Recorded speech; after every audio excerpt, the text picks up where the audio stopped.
Today, at an international exoplanet conference, the team who built the high-accuracy radial velocity planet searcher, better known as HARPS, the spectrograph for ESO's 3.6-meter telescope, reports on the incredible discovery of more than 30 new exoplanets, cementing HARPS's position as the world's foremost exoplanet hunter. Including these new results, data from HARPS have led to the discovery of more than 75 exoplanets in 30 different planetary systems. In particular, thanks to its amazing precision, the search for small planets, those with a mass of a few times that of the Earth, known as super-Earths and Neptune-like planets, has been given a dramatic boost. HARPS has facilitated the discovery of 24 of the 28 planets known with masses below 20 Earth masses. As with the previously detected super-Earths, most of the new low-mass candidates reside in multi-planet systems with up to 5 planets per system. In 1999, ESO launched a call for opportunities to build a high-resolution, extremely precise spectrograph for the ESO 3.6-meter telescope at La Silla, Chile.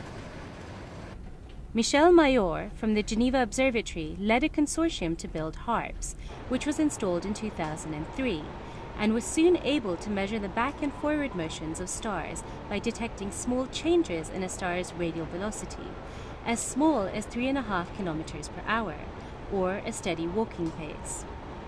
Such a precision is crucial for the discovery of exoplanets. The radial velocity method, which detects small changes in the radial velocity of a star as it wobbles slightly under the gentle gravitational pull from an unseen exoplanet, has been the most prolific method in the search for exoplanets. Most of the planets discovered today, more than 300, have been discovered just by the wobble of the velocity of a star, because you have the gravitational influence of the planet turning around. And evidently, less massive is the planet, more is difficult to detect it. So HARPS is absolutely a fascinating spectrograph with an extreme sensitivity. It's a vacuum spectrometer with extreme stability on the long term. So at the present time, most of the low-mass planets have been discovered by this instrument at La Silla in Chile.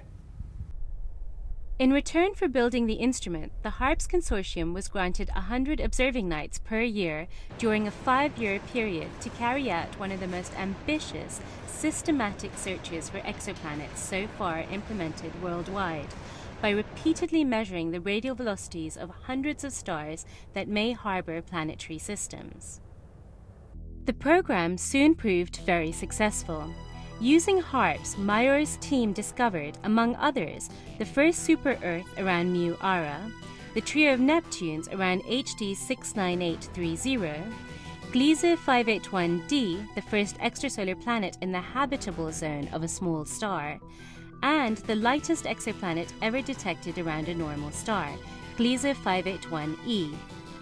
More recently, they found a potentially lava-covered world, with density similar to that of the Earth's. These observations have given astronomers a great insight into the diversity of planetary systems and help us understand how they can form. The HARPS consortium was very careful in their selection of targets, with several sub-programs aimed at looking for planets around solar-like stars, low-mass dwarf stars, or stars with a lower metal content than the Sun. Although it was thought that giant planets couldn't form around low-mass stars, the HARPS team has found several of them.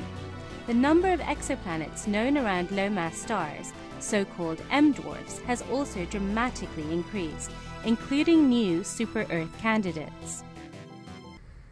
We will continue to focus our research on the search for very low-mass planets, if we can, in the region of habitable zone, and this can be seen as a preparation for future mission to search for life in the universe.